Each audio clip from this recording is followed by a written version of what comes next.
এই যে বউ বাচ্চা নিয়ে খেলা দেখতে আসলাম। এখন বর্তমানে বাংলাদেশের ফুটবল খেলাটা অনেক জনপ্রিয়।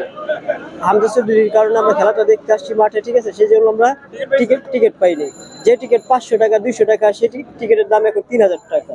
তো আমরা কিভাবে খেলা দেখবো? সাথে আমার ওয়াইফ আসছে, আমার বাচ্চা আসছে খেলা দেখার জন্য। আমি আসছি এই যে আপনার গোলাপবাগ থেকে। বাংলাদেশটা এখন কি হয়ে গেছে তো দেখতেছি, সব দালালের হাতে চলে যায়। ঠিক না ভাই, টিকিট পাই না। সকালবেলা 9 থেকে আসছি, আমি দুপুর 12টার সময় আসছি। তো ভাবছিলাম টিকিট পাবো, অনলাইনে তো টিকিট পাই না। ঢোকার সাথে সাথে শুনি যে সোল্ড আউট হয়ে গেছে। এখানে আসার পর থেকে ভাবছি টিকিট পাবো কম দামে, কিন্তু এখানে কালোবাজারিরা যে অবস্থা করছে, সর্বোচ্চ টিকিট 5000 টাকা, এখানে বিক্রি করতেছে 3000 টাকা 4000 টাকা এরকম।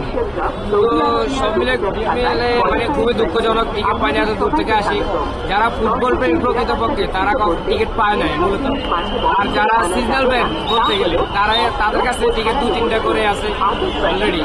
আর আজকের ম্যাচের হিসাব বলতে গেলে আজকে বাংলাদেশে অবশ্যই জেতার সম্ভাবনা কনফিডেন্স, কারণ আমাদের হামজা চৌধুরী আগের ম্যাচে 2টা দুর্দান্ত গোল করেছেন। তো সবকিছু মিলে বাংলাদেশ এই ম্যাচও ফলাফল পজিটিভ আসবে আমার মনে হয়। আর তো হচ্ছে প্লাস হচ্ছে মন খারাপ, কান্না চলে আসছে। বিকালবেলা আসছি আমি, সেই স্টেডিয়ামের কাছে আসছি 7টার সময়, কিন্তু ওখান থেকে আসছি সকাল 10টার সময় আসছি। নোয়াখালী থেকে এখানে আসছি 4টার সময়, কখনো টিকিট পাই না।